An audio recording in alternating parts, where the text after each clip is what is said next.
요거죠. 살까 말까 이런 전문가분들께서 하신 이야기는 뭐예요? 아주 좋은 꿀팁이죠. 여러분 이거 메모해 놓으셔야 될 것 같은데. 아파트는 망고쌤.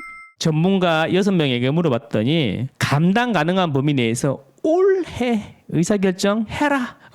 유튜브 엔터테이너한테는 안 물어보고 보통 우리가 전문가라 부르는 사람들 주택시장에서 오래 있었던 분들에게 물어봤나 봐요. 자, 아파트를 비롯한 하반기 부동산 시장에 관심이 집중되고 있다. 추석 이후에 전세값, 정책 효과와 시장 영향 등을 짚어봤는데 결국에는 뭐냐면 사야 됩니까? 사면 언제 사야 됩니까? 이런 걸 물어본 거죠. 글로벌 고금리 기조로 떨어졌던 집값이 정부의 방어와 대출 규제 완화로 반등했다. 특례 보금자리론. 시장은 이미 상승세를 탄 모습이다. 이건 팩트죠, 팩트. 그죠? 계속 오르고 있죠. 자, 그래서 내 집 마련을 서두를 필요가 있다고 조언하더라 전문가들이. 그래서 언제 해야 될까 물어봤더니 바로 오늘 right now 지금 사라. 일희일비하지 말고 삶의 질을 개선하세요. 내 집을 갖고 있음으로 인해서 느끼는 안정감 이거는 돈으로 표현하기 쉽지 않다. 뭐 이런 이야기인 거죠. 그래서 실수요자들의 내 집 마련 짓기는 바로 오늘이다. 고준석 J에듀 투자자문 대표는 순간의 전략을 가지고는 못한다. 단기 등락 일희일비할 필요 없고 10년 단위로 보면 우상향해 있을 것이다. 제가 드린 말씀이랑 일맥상통하죠. 고준석 J에듀 투자자문 대표는 올 초에 올해 집값 전망을 여쭤봤을 때 유일하게 20명 중에 혼자 집값이 오른다고 이야기했던 사람이죠. 그때는 악플 수천 개 날려가지고 힘들어했다는데 사실 이 이야기를 아시는 분들이 별로 없는 것 같아서 한 번 더 말씀드려 봤습니다. 그리고 이제 서진영 요즘에 많이 나오시더라고요. 경인여대 교수님, 공정주택포럼 대표님이시랍니다. 직주건적 이게 제일 중요하다. 본인의 삶의 질을 개선해야 되니까 실수요자면 빠르면 빠를수록 좋다라고 이야기했답니다. 하지만 상승세 탄 부동산 시장 이자 부담 여력은 살펴야 한다. 이게 DSR이잖아요. DSR. 자기 소득 중에 몇 프로가 이자로 나가느냐. 이제 정부에서는 40%를 넘으면 안 된다라고 이야기하는 거죠. 자, 시장이 상승세로 접어들었고 공급량 감소가 예상된다. 내년이면 가격이 더 오를 수 있다는 전망이다. 자, 송인호 한국개발연구원 KDI 경제정보센터장 이야기입니다. 내년부터 주택시장의 상승이 지표로 더욱 최하될 것으로 예상된다. 올해 말이 적기다. 라인나우 두 분 그리고 올해 말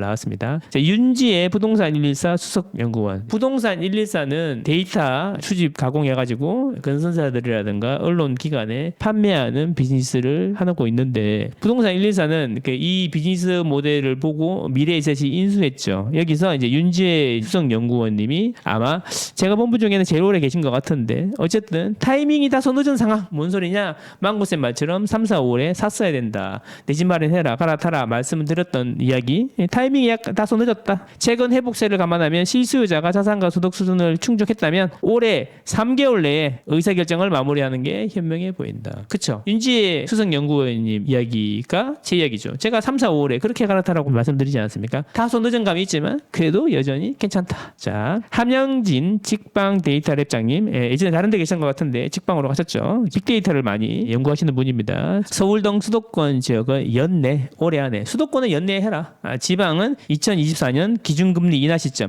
우리가 아마 2024년 기준금리 인하 시점을 패드와치 기준으로 보면은 내년 여름 이후 가을쯤으로 보고 있는데 그때 공급 적체가 해소 시점. 공급이 많이 쌓여 있는 곳에 내년 가을 이후에 공급이 이제 줄어들기 시작하면 그때 사면 된다라는 겁니다. 지방은 지역에 따라서 공급이 많이 몰리는 데가 있고 안 몰리는 데가 있거든요. 그래서 기준금리 인하되면 달려가라. 공급이 없는 곳으로 이런 이야기네요. 자, 그래서 여기도 수도권은 연내다. 다만 함랩장은 시기의 직접성보다는 종잣돈 규모나 부채 상환, 지불 능력 등을 살펴야 한다. 뭐냐면 언제 사는지도 중요하지만 여러분이 그게 부채가 이자가 감당 가능하냐?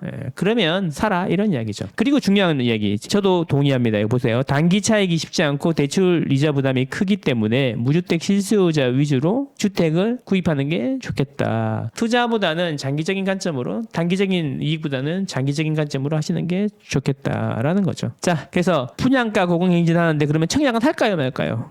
분양가가 고공행진해서 갈팡질팡합니다. 자, 송인호 KDI 소장은 실수요자는 청약을 적극 활용해라. 그런데 분양가 상한제 지역을 공략해라 이런 거죠. 되면 무조건 분양가 상한제 지역을 해라. 청약 투자의 상수다. 분양가 상한제 지역 투자하는 거는 뭔 소리냐면 분양가 상한제 상한제는 시세보다 낮게 공급을 하는 거잖아요. 그러니까 강남 4구하고 3구하고 용산구 같은 경우에는 된다면 무조건 해라 이런 이야기입니다. 자, 송성현 도시경제 대표님은 수도권에서 아파트값 반등으로 청약시장이 과열되면서 마진 확보가 어려워졌다. 이 이야기 뭐냐면 분양가가 너무 많이 올랐는데 그러니까 잘 골라서 해라 이런 이야기인데 이 고르는 방법에 대해서도 설명을 하고 있어요. 분양가와 5년 이내 신축급 아파트 가격을 비교해서 주변에 5년 이내 신축급 아파트가 있으면 그 아파트 가격이랑 이 분양가랑 비교해서 가격이 많이 저렴하면 매수하는 것을 추천한다. 아주 좋은 꿀팁이죠. 여러분 이거 메모해 놓으셔야 될 것 같은데. 자, 서울의 경우 재건축 재개발 시장에서 급매물 매수를 통해서 내 집 마련 고민하는 것도 괜찮다라는 겁니다. 서울은 어차피 재개발 재건축을 통해서 신축이 공급되니까 지금 가격이 많이 떨어진 재개발 재건축을 노려보는 것도 괜찮다. 예. 그다음 지방은 여전히 해소되지 않은 미분양이 많으니까 할인 분양하면 끝에 한번 생각해봐라 이런 이야기인 겁니다. 자, 그래서